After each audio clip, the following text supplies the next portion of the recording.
Mutiara Hikmah Official, menyingkap hikmah di balik sunnah.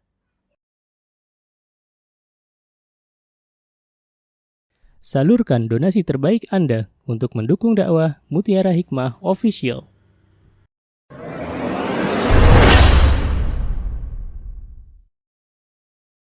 Baik, di kesempatan yang berbahagia ini, insya Allah kita akan belajar bersama-sama dalam kitab Bulughul Maram dan Kitabul Jami' yang ada teman-teman ini adalah bagian dari kitab Bulughul Maram. Jadi Bulughul Maram di bab terakhir itu ada namanya Kitabul Jami'. Ya, masih ingat teman-teman siapa pengarang kitab Bulughul Maram? Coba di murajaah. Ayo, siapa pengarang Kitabul Jami'? Dah. Sama aja. Pengarang Kitabul Jami' dengan pengarang kitab Bulughul Maram itu sama. Siapa? Ibnu Hajar Al-Asqalani. Masya Allah. Barakallahu fikunna jami'an. Jadi jangan kebalik-balik ya. Kalau Kitabul Jami' atau Bulughul Maram, ini pengarangnya adalah Ibnu Hajar Al-Asqalani. Ya, kalau Arba'in Nawawi, pengarangnya Imam An-Nawawi. Ya, Masya Allah. Nah, ibu-ibu yang saya cintai karena Allah, teman-teman, adik-adik yang saya cintai karena Allah, dalam Kitabul Jami' ini ada berbagai macam pembahasan. Dan saat ini kita berada di pembahasan adab. Ya, dan kita sudah tahu kenapa kita harus mempelajari adab,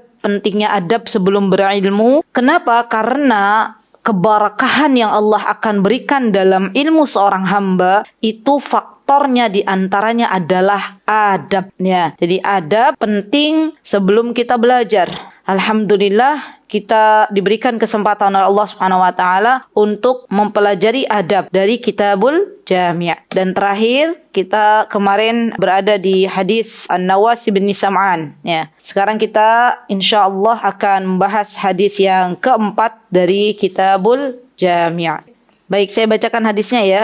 Bismillah. Wa 'an Ibnu Mas'ud radhiyallahu ta'ala anhu qala Rasulullah sallallahu alaihi wasallam idza kuntum salasatan fala yatanaja ithnani dunal akhar hatta takhtalitu bin nas min ajli anna dzalika yuhzanu atau yuhzinu. Masya Allah, ini adab yang seharusnya kita pelajari. Pertama, ibu-ibu, kita akan belajar siapa yang meriwayatkan hadis ini. Di sini disebutkan bahwa hadis ini dibawakan oleh Ibnu Mas'ud, ya. Dan nama beliau, kalau ada kata-kata Ibnu dalam hadis, Ibnu Abbas, Ibnu Mas'ud, Ibnu Umar, berarti namanya siapa? Abdullah. Ya, Abdullah Ibnu Mas'ud. Beliau Ibnu Mas'ud terkenalnya dengan nama Ibnu Mas'ud dan namanya beliau Abdullah. Beliau punya kunyah. Kunyahnya adalah Abu Abdurrahman. Ya, Masya Allah. Abu Abdurrahman Abdullah bin Mas'ud bin Ghafil Al-Makki Al-Muhajir Al-Hudaili. Namanya beliau. Beliau juga adalah seorang yang pertama-tama masuk Islam. Jadi termasuk Ibnu Mas'ud ini orang yang masuk dalam barisan orang-orang yang masuk ke dalam Islam. Beliau dulu di antara pekerjaan Abdullah bin Mas'ud ya adalah penggembala kambing. Jadi Abdullah bin Mas'ud waktu kecil beliau menggembalakan kambing milik tokoh Quraisy yang bernama Uqbah bin Abi Mut'in, dan ketika beliau pernah suatu hari didatangi oleh Nabi kita Muhammad SAW, ya, maka kemudian beliau terkesima dengan akhlak Rasulullah SAW dan Allah berikan petunjuk kepada Abdullah bin Mas'ud. Akhirnya Abdullah bin Mas'ud masuk ke dalam Islam. Subhanallah. Berapa banyak ya akhwat orang-orang yang masuk Islam itu karena terkesima dengan akhlaknya Nabi kita Muhammad SAW. Maka dari itu mari kita contoh ya. Kalau kita ini sebagai muslimah seharusnya kita berakhlak yang baik. Karena terkadang berdakwah itu tidak harus selamanya dengan lisan, tapi berdakwah bisa dengan perbuatan, berdakwah bisa dengan akhlak. Orang fitrahnya manusia menerima kebaikan, itu fitrahnya manusia. Kalau orang fitrahnya masih lurus, dia akan mudah menerima kebaikan, dia akan mudah menerima kebenaran. Dari mana? Ketika dia melihat yang menyampaikan dia memiliki akhlak yang baik. Ya, subhanallah. Begitu pula Rasulullah SAW. Berapa banyak orang-orang yang masuk Islam bukan karena melihat apa yang dibawa oleh Nabi kita Muhammad SAW, melainkan karena akhlaknya Rasulullah SAW yang begitu mulia. Subhanallah. Kita pernah dengar kisah orang Badui yang waktu itu beliau pernah buang air kecil di masjid, ya, dan ketika itu para sahabat berusaha untuk menghentikannya, tapi Rasulullah SAW, beliau sifat yang beliau miliki adalah rahim, penyayang ya kepada sesama hamba Allah, maka beliau mengatakan jangan dulu diberhentikan, biarkan dia menyelesaikan. Setelah selesai hajatnya, baru kemudian ambil air dan siram dengan ember, dengan air pada tempat yang dia waktu itu buang air kecil. Subhanallah, orang Badui ini akhirnya endingnya, kisahnya, beliau masuk Islam karena terkesima dengan akhlak Rasulullah sallallahu alaihi wasallam. Ya, jadi pelajaran berharga ya akhwat. Bagaimana Ibnu Mas'ud ketika beliau masuk Islam karena sebab faktor terkesima dengan akhlaknya Rasulullah sallallahu alaihi wasallam. Baik, kemudian Abdullah bin Mas'ud juga seorang yang gemar dalam menuntut ilmu. Masya Allah, ya luar biasa. Jadi para sahabat zaman dahulu kala, mereka itu sangat dekat dengan Rasulullah Sallallahu Alaihi Wasallam. Bahkan beliau itu, Abdullah bin Mas'ud ya akhwat, diberikan gelar dengan pemegang rahasia Rasulullah Sallallahu Alaihi Wasallam. Ya, jadi beliau seorang yang amanah, Masya Allah. Kalau dalam bahasa Arabnya, Abdullah bin Mas'ud itu terkenal dengan kata sahibus sir.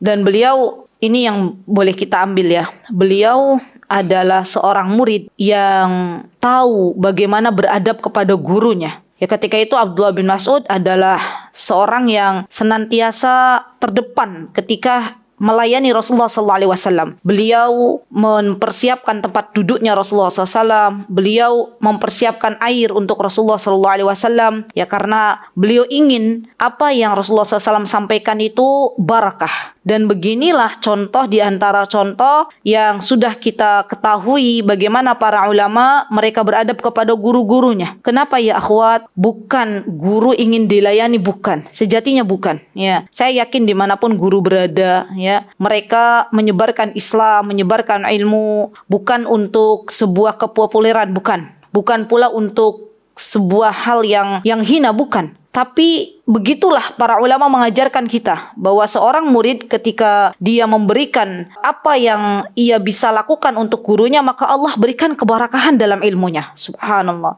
Dan ini yang sudah hilang di zaman kita sekarang. Jadi zaman dulu tuh teman-teman, kalau ada murid-murid yang dia rebutan untuk menyediakan misalnya air untuk gurunya, itu bukan berarti guru ingin dilayani, bukan. Tapi disitulah Allah berikan keberkahan dalam ilmunya. Beda dengan zaman sekarang kan. Zaman sekarang itu rasanya ilmu hanya sekedar dicari, tapi kemudian lenyap begitu saja. Ya subhanallah. Dan ini adab yang perlu kita sampaikan kepada anak-anak kita ajarkan kepada anak-anak kita, bahwa di antara yang mesti engkau pelajari wahai anakku adalah belajar adab kepada gurumu. Ya.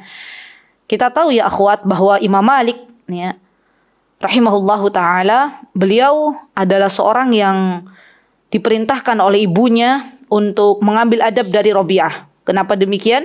Karena ibunya paham bahwa ketika Imam Malik belajar adab terlebih dahulu, maka Allah akan berikan keberkahan dalam ilmunya. Ya subhanallah. Dan di antara adab yang mesti kita pelajari adalah adab kepada seorang guru. Masya Allah. Baik. Abdullah bin Mas'ud, beliau juga memiliki fisik yang kurus. Ya subhanallah. Sampai-sampai waktu itu sempat beliau kena bully.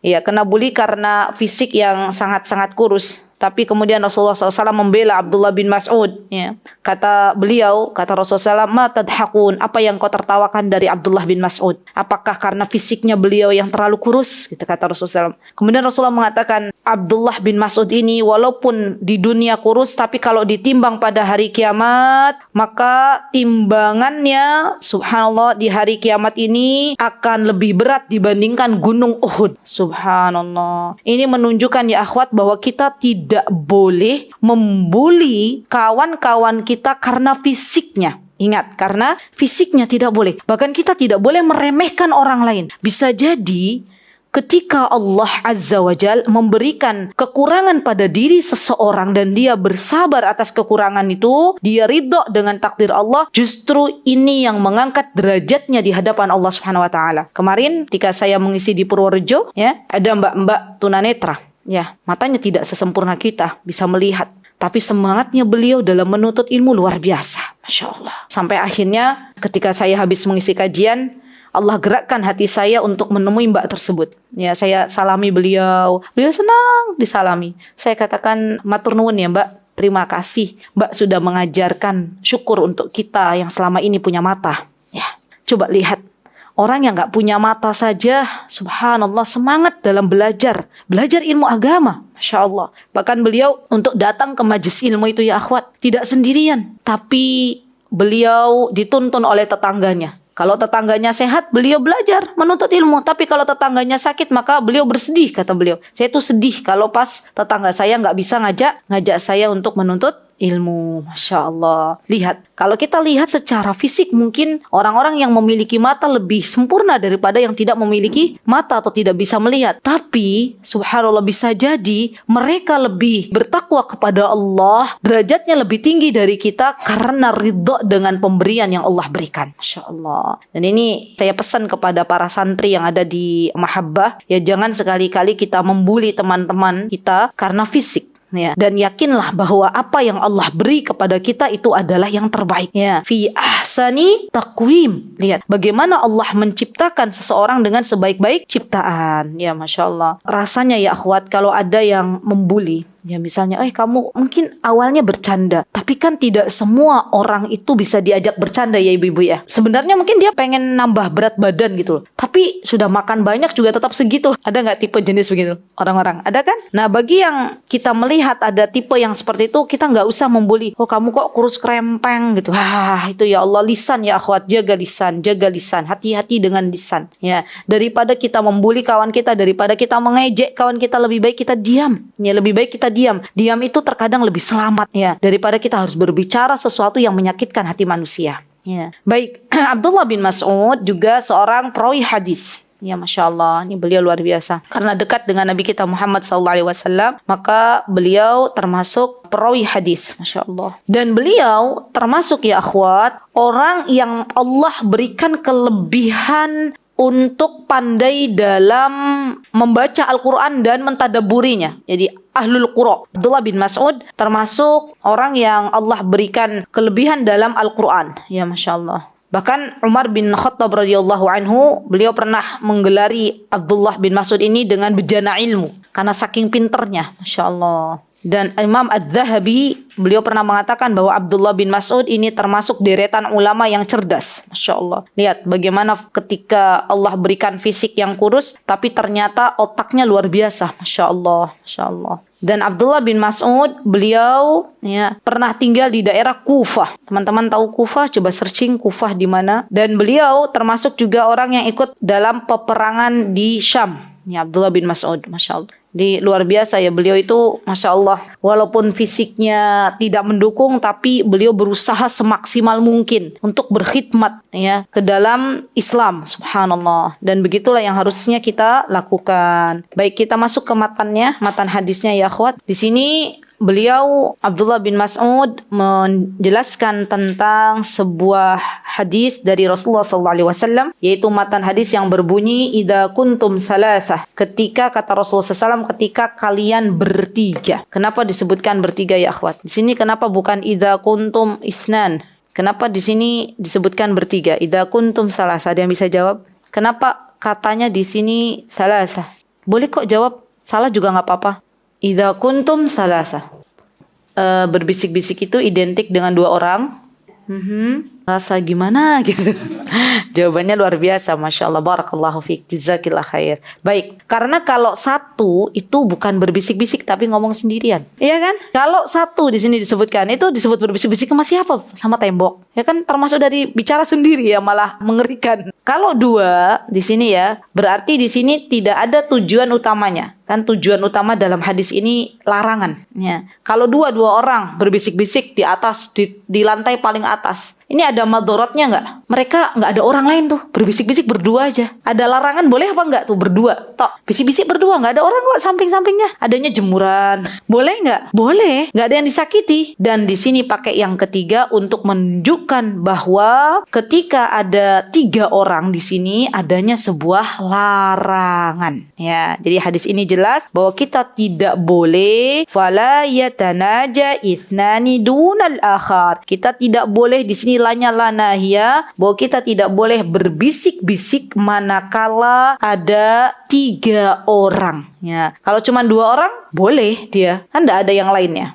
Ya, baik. Hatta takhtalitu binnas. Sampai kapan dia tidak boleh berbisik-bisik? Sampai dia berkumpul dengan banyak manusia. Jadi misal contoh, ada ini nih, banyak ya, lebih dari 3 misalnya. Terus 2 orang berbisik-bisik, boleh atau tidak? Boleh, karena tidak 3 orang. Yang lain mungkin misalnya, anggaplah misalnya 30. Misal, yang 2 orang berbisik, berarti yang 28 orang itu tidak tersinggung. Kenapa? Karena dia ada lawan bicara yang bisa diajak bicara. Masya Allah. Tapi kalau bertiga, 2 orang berbicara, yang satu tidak diajak bicara, maka yang satu akan ada dhon, akan ada prasangka buruk terhadap 2 orang yang berbicara. Walaupun mungkin 2 orang yang berbicara ini tidak membicarakan dirinya, tapi di sini ada, kalau dalam kitab usul fiqh, di sini mahabbah sudah belajar qawaid, kaidah-kaidah. Dulu kami di Yaman itu di antara belajar untuk pemula, di antaranya adalah kitab usulul fiqh. Jadi kitab fikih kita pelajari, kitab akidah kita pelajari, kitab adab kita pelajari, juga kitab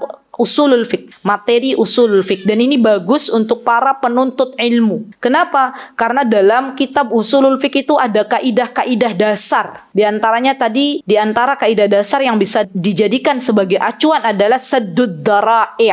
Apa itu saddud dara'i'? Menutup pintu-pintu yang merusak, menutup pintu-pintu kejelekan. Misal tadi ada 3 orang, 2 orang berbisik-bisik. Walaupun dia tidak membicarakan A, B, C, tidak membicarakan A, B berbisik-bisik, tidak membicarakan C misalnya, tetap dilarang. Kenapa ibu-ibu? Untuk menutup pintu-pintu dhon, untuk menutup pintu-pintu prasangka buruk, agar yang ketiga ini tidak bersedih. Kata Rasulullah, min ajli anna dzalika yuhzinu. Karena kalau 2 orang berbisik-bisik, illahnya, wah ini saya berbicara seperti ini karena ada anak santri-santri. Kalau ibu-ibu nggak paham, nggak apa-apa, ya lanjut aja. Illah itu anak-anak, illah itu adalah sebabnya. Kenapa di sini, apa yang menjadi penyebab kita itu dilarang berbisik-bisik? Karena itu menyebabkan adanya kesedihan pada orang yang ketiga. Jadi kalau kita belajar tentang hadis, maka biasanya ada matan hadis, ada juga ilmu itu disebut dengan illah. Nah, baik. Jadi inti dari hadis ini ibu-ibu, baik itu dalam masyarakat kita tidak boleh ya, kalau ada 3 orang kemudian kita bisik-bisik dengan lawan 1 orang saja, itu tidak boleh. Dan ini menunjukkan bahwa Islam adalah agama yang sangat memperhatikan perasaan umatnya. Masya Allah, keren gak tuh ibu-ibu? Keren. Hal-hal seperti ini aja dibahas. Bisa dibayangkan nggak? Kalau ada 3 orang, 2 orang dia berbisik-bisik, yang satu baper enggak tuh? Baper, pulang-pulang nangis. Kenapa kamu nangis? Nggak diajak bicara sama 2 orang ini. Kawan saya kok maunya sama dia aja, begitu kan? Dan itu subhanallah banyak terjadi. Maka dari itu kita sebagai orang tua nih, yang punya anak masih sekolah, kita katakan begitu. Nah, di antara adab yang diajarkan oleh Nabi kita Muhammad SAW adalah apa? Adalah tidak boleh kalau kamu sedang berkawan, di situ ada 3 orang, maka jangan bisik-bisik dengan kawanmu yang satu saja. Ajak teman yang satu ini ngobrol bareng. Masya Allah. Hal demikian diatur sedemikian rupa dalam Islam. Termasuk di dalamnya, nih ibu-ibu, mbak-mbak, termasuk di dalamnya kata Syekh Utsaimin, termasuk di dalamnya orang yang punya, misalnya 3 orang ini, 2 orang Bantul, 1 orang Palembang. Ya, orang Bantul ini bahasa Jawa nih, wah, ngerti banget ya. Dan memang 2 orang ini sengaja dia ngobrol dengan bahasa Jawa, bahasa kromo inggil. Wah, wis kromo inggil pula ya. Sehingga orang Palembang ini bingung. Duh ya Allah, ini bahasa planet dari mana gitu ya. Dan ini juga nggak boleh. Ya nggak boleh. Jadi kalau kita tahu di situ ada orang bukan orang Jawa, ya berarti kita pakai bicara bahasa Indonesia. Begitu pula ketika teman-teman sudah belajar bahasa Arab, cah-cistus gitu ya. Di situ ada bahasa asing misalnya, di situ ada kawan kita yang baru masuk, baru belajar bahasa Arab. Belajarnya wahidun satu misalnya gitu ya. Belum belajar macam-macam. Maka yang dua orang yang sudah belajar bahasa Arab, yang sudah cah-cistus tidak boleh berkata-kata dengan menggunakan bahasa Arab. Kenapa? Karena itu akan menimbulkan bagi yang lain, bagi pihak yang ketiga, akan membuka pintu dhon, pintu buruk sangka. Oh, jangan-jangan yang dua orang ini ngobrolin saya, kok nggak ngomongnya bahasa Indonesia, apa yang disembunyikan? Padahal dua orang ini ternyata lagi latihan berbicara. Dan lucunya orang kita nih ya, kalau nggak langsung natifnya orang Arab ya, biasanya bicara bahasa Arab dari bahasa Indonesia yang dibahasa Arabkan. Contoh, ada di sini yang belajar bahasa Arab yang baru pemula. Lah torik-torik, jangan jalan-jalan. Misalnya mau kemana? Torik-torik, jalan-jalan. Jalan torik, jalan-jalan, torik-torik gitu. Padahal itu bahasa Indonesia yang dibahasa Arabkan. Saking semangatnya belajar bahasa Arab, pengen bicara. Tapi masalahnya diajak bicara orang Indonesia. Nah, jadi teman-teman yang belajar bahasa Arab, semoga nanti di sini di Mahabbah ada natif orang Arab ya datang dan belajar langsung. Itu lebih Masya Allah ya, cepat. Jadi jangan sampai teman-teman yang kuliah juga yang di sastra Arab jangan sampai menyombongkan diri. Wah, saya udah bisa bahasa Arab. Ternyata pas denger orang Arab ngomong, ya Allah, aku ngomong apa gitu ya. Bicaranya kan cepet banget mereka. Ya, subhanallah. Jadi ini kembali lagi bahwa ketika kita belajar bahasa Arab, tujuan utama kita bukan cah-cisus, tapi tujuan utama kita adalah untuk mempelajari Al-Quran dan hadis. Masya Allah. Baik, kita ambil satu hadis lagi ya. Dan ini adab. Jadi adab tadi kita tidak boleh berbisik-bisik. Adab yang lain bagi para penuntut ilmu. Hadis yang selanjutnya. An Ibnu Umar radhiyallahu ta'ala anhu qala. Qala Rasulullah sallallahu alaihi wasallam, la yuqimur rajulur rajula min majlisihi thumma yajlisu fihi walakin tafassahu wa tawassa'u. Masya Allah. Apa ini artinya? Coba ada yang bacakan artinya. Dari Ibnu Umar radhiyallahu anhu, dia berkata, Rasulullah sallallahu Allahumma salli wa sallim bersabda, janganlah seorang mengusir orang lain dari tempat duduknya, kemudian dia menduduki tempat tersebut. Tetapi yang benar, orang yang duduk duluan memberikan kelonggaran dan keluasan. Masya Allah, jazakillahu khair, barakallahu fiik. Masya Allah. Ibu-ibu, teman-teman yang saya cintai karena Allah, bab ini membahas tentang bagaimana adab dalam bermajlis. Kalau ada kumpulan, entah itu kumpulan RT biasanya ibu-ibu ya, atau kumpulan untuk belajar ya. Di situ ada banyak orang. Yang namanya majlis itu kumpulan banyak orang. Itu namanya dia bermajlis ya. Ada majlis itu ada majlis yang baik, ada majlis yang buruk. Kalau kumpulannya orang-orang berilmu sedang belajar, maka itu majlis yang baik. Tapi kalau kumpulannya emak-emak, ibu-ibu kerjanya ngomongin orang misalnya ya. Dan ini hati-hati ya akhwat, termasuk di dalamnya di dunia maya dan dunia nyata. Sekarang itu kadang nongkrongnya ibu-ibu bukan cuma di dunia nyata ya, di dunia maya itu majlis masa sama namanya majlis ghibah ya. Kira-kira ada nggak tuh mak-mak rempong kumpul nonggo ngomongin orang? Ada bu ya? Malah banyak. Astagfirullah wa atubu ilaik ya. Subhanallah. Dan itu disebut majlis. Jadi majlis itu bukan cuma majlis ilmu, bukan, tapi ada majlis yang baik, ada majlis yang buruknya. Dan yang Allah cintai adalah majlis yang baik. Masya Allah. Nah, apa itu majlis ilmu atau majlis yang baik? Ada adabnya. Apa di antara adabnya? Di sini disebutkan oleh Ibnu Umar. Ayo, Ibnu Umar berarti namanya siapa? Bapaknya namanya siapa? Umar bin Khattab. Umar bin Khattab itu khalifah yang keberapa ibu-ibu? Ayo. Yang kedua, ada berapa khalifah dalam Islam? 4. Sekawan guys, tunggal. Sinten?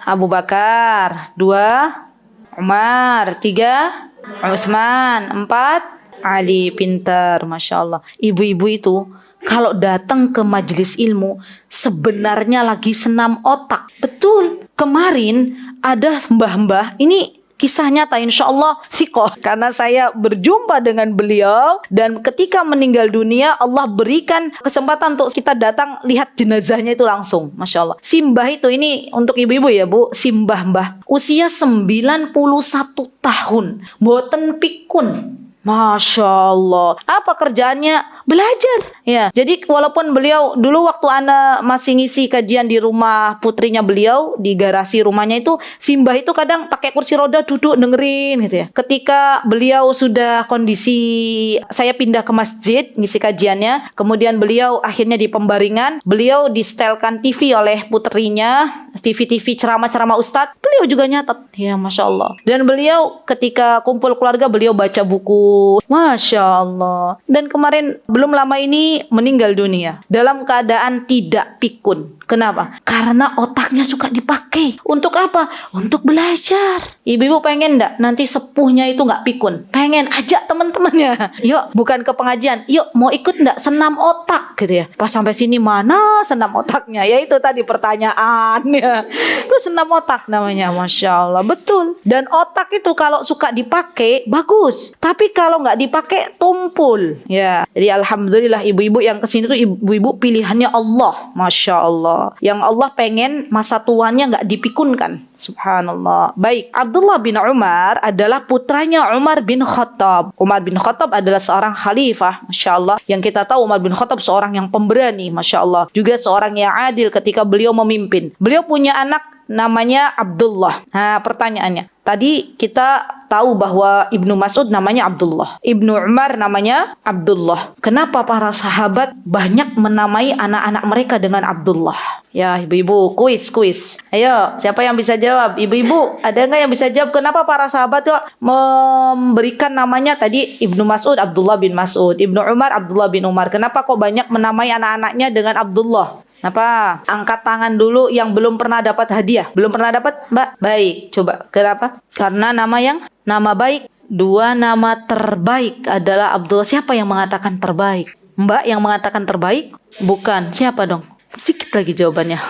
Kalau yang jawabnya sepuh, saya benarkan. Tapi yang jawab Mbak. Ayo, siapa yang berkata yang terbaik? Siapa? Allah kata ya. Masya Allah, di ujung penantian jawab Allah. Alhamdulillah. Jadi Abdullah sama Abdurrahman ibu-ibu adalah dua nama yang Allah cintai, yang Allah sukai. Subhanallah. Jadi ibu-ibu kalau punya anak, punya cucu, daripada bingung namanya siapa, sudah Abdullah aja, Abdurrahman aja. Dua nama ini yang disukai Allah. Daripada ikut nama artis, daripada ikut nama pemain sepak bola ya. Atau mungkin bingung menamai anaknya jadi namanya Nama. Dan memang ada, betul. Jadi ada KTP tuh namanya Nama. Saya bilang ini mungkin orang tuanya dulu bingung kali ya. Mau namain anaknya siapa? Ya, nama nanya. Ada yang menamain anaknya Luhur, Asar, Maghrib, Isya ya. Sesuai dengan waktu lahir. Jadi itu Abdullah sama Abdurrahman adalah nama yang dicintai Allah Subhanahu wa taala. Maka dari itu para sahabat banyak menggunakan anak-anak mereka dengan nama Abdullah dan Abdurrahman. Baik,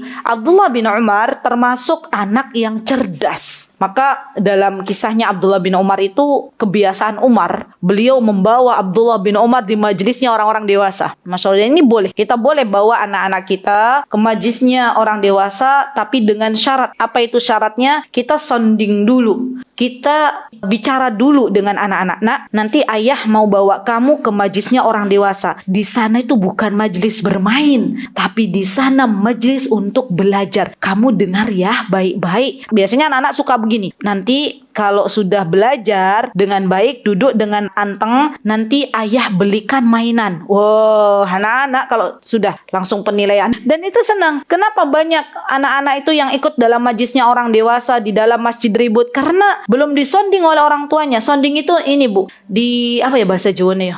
Dituturi dulu. Jadi anak-anak yang mau ikut ke masjid itu boleh sebenarnya. Cuman dituturi dulu.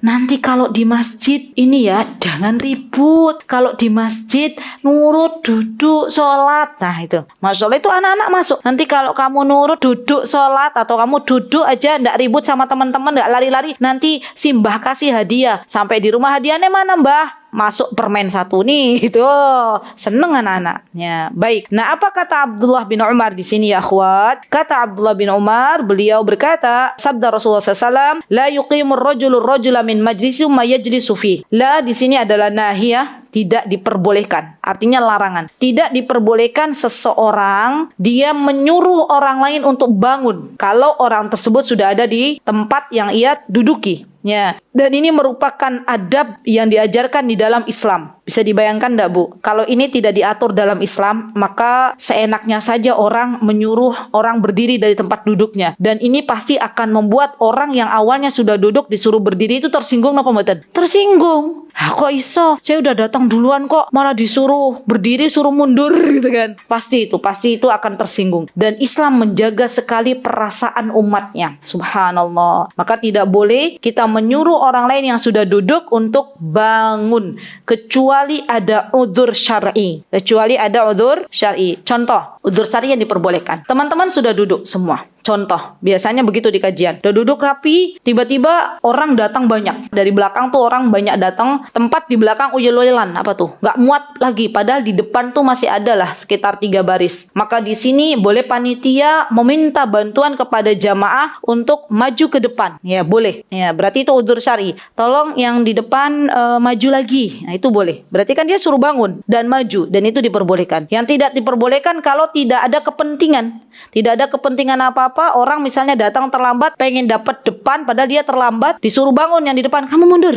Kenapa? Karena saya anaknya Pak Ustadz, misalnya. Nah, itu yang nggak boleh. Ya. Jadi tetap yang datang duluan dia berhak untuk menempati tempat pertama. Yang datang terakhir menempati tempat yang belakang. Baik, yang terbaik dan yang terbaik. Ini penting banget. Berarti walakin, dan ini yang terbaik di antara yang terbaik. Sebelum panitia mengatakan, ayo bangun, maju. Harusnya kita sebagai para penuntut ilmu paham. Kita lihat ada orang belum kebagian tempat, kita geser, ya, mengalah. Kita katakan silahkan yang belum dapat di sini ada tempat kosong, biar saya yang maju. Wah, masya Allah. Dan itu saya lihat juga di sebagian jamaah, ya masya Allah. Jadi kan jamaah tuh berbeda-beda. Saya lihat orang-orang yang biasa menyediakan tempat bagi orang lain, saya selalu mengawasi. Oh, dia berarti masya Allah akhlaknya bagus gitu kan. Sini Bu, di sini aja. Saya yang ke sana, tak titeni. Biasanya orang ini masya Allah barakah ilmunya. Dia nyatet ya. Kemudian saya sengaja tanya ke fulanah itu, oh dia coba tak cek ilmunya ini nggak nyerap nggak, tak tanya bisa jawab. Dan itu masya Allah biasanya orang-orang yang memang memiliki adab dalam bermajelis. Jadi mbak-mbak, saya minta ibu-ibu, kalau kita lihat ada kawan kita yang belum kebagian tempat, maka yuk kita peduli, kita berikan tempat, kita geser dan kita berikan tempat untuk orang lain. Dan ini merupakan faktor di antara faktor yang akan menyebabkan seseorang diberikan keberkahan ilmu. Subhanallah. Di dua, hari ini kita belajar dua, memberikan tempat untuk orang lain yang belum kedapatan. Yang kedua adalah tidak berbisik-bisik dalam bermajelis ilmu, ya. Semoga ketika dua akhlak ini kita terapkan di dalam kehidupan kita sehari-hari, harapannya Allah akan berikan keberkahan dalam kehidupan kita. Semoga Allah Subhanahu wa taala memberikan tempat nanti di surganya bagi siapapun yang di dalam hidupnya mengedepankan kepentingan orang lain. Apa kata Rasulullah SAW? Barang siapa yang di dunia ini hobinya memudahkan urusan orang lain, barang siapa yang di dunia ini hobinya dia tidak menyulitkan orang lain, membantu orang lain, maka pasti pertolongan Allah itu akan datang. Ya masya Allah. Jadi ketika kita berbuat baik kepada orang lain, adik-adik, ibu-ibu, sesungguhnya kebaikan itu akan kembali ke dalam diri kita masing-masing. Bukan untuk orang lain, bukan, tapi kembali ke diri kita. Kapan Allah akan berikan itu? Di dunia dan di akhirat. Coba saja cek orang-orang yang suka memudahkan orang lain, insya Allah hidupnya itu mudah. Jadi dimudahkan oleh Allah. Orang-orang yang suka memberikan jalan kepada orang lain, maka ketika dia berada dalam sebuah kesempitan, dia berada sebuah masalah, dia akan diberikan jalan oleh Allah Allah Subhanahu wa taala. Subhanallah. Baik, itu yang bisa saya sampaikan ibu-ibu dalam kesempatan yang berbahagia ini. Semoga dua hadis ini bisa kita amalkan dalam kehidupan sehari-hari, dan semoga Allah Subhanahu wa taala memberikan keberkahan untuk ilmu kita, karena ilmu yang bermanfaat adalah ilmu yang diamalkan. Ilmu yang kita cari bukan untuk berbangga-banggaan, bukan untuk disimpan saja, melainkan untuk kita amalkan. Dan kita minta kepada Allah Subhanahu wa taala agar Allah Subhanahu wa taala memberikan ilmu yang bermanfaat dengan sebuah doa, Allahumma inni as'aluka ilman nafi'an wa rizqan thayyiban wa amalan mutaqabbalan. Dan kita berlindung dari ilmu yang tidak bermanfaat dengan sebuah doa, Allahumma inni a'udzubika min qalbin la yakhsha wa min du'ain la yusma wa min nafsin la tashba wa min ilmin la yanfa wa min haula'il arba'. Jikalau ada kebenaran ya akhwat, datangnya dari Allah Subhanahu wa taala. Jikalau ada kesalahan, datangnya dari saya pribadi. Saya mohon maaf yang sebesar-besarnya. Aqulu qouli hadza wastaghfirullah li wa lakum wa akhiru da'wana alhamdulillahi rabbil alamin. Wassalamualaikum warahmatullahi wabarakatuh. Mutiara Hikmah Official, menyingkap hikmah di balik sunnah.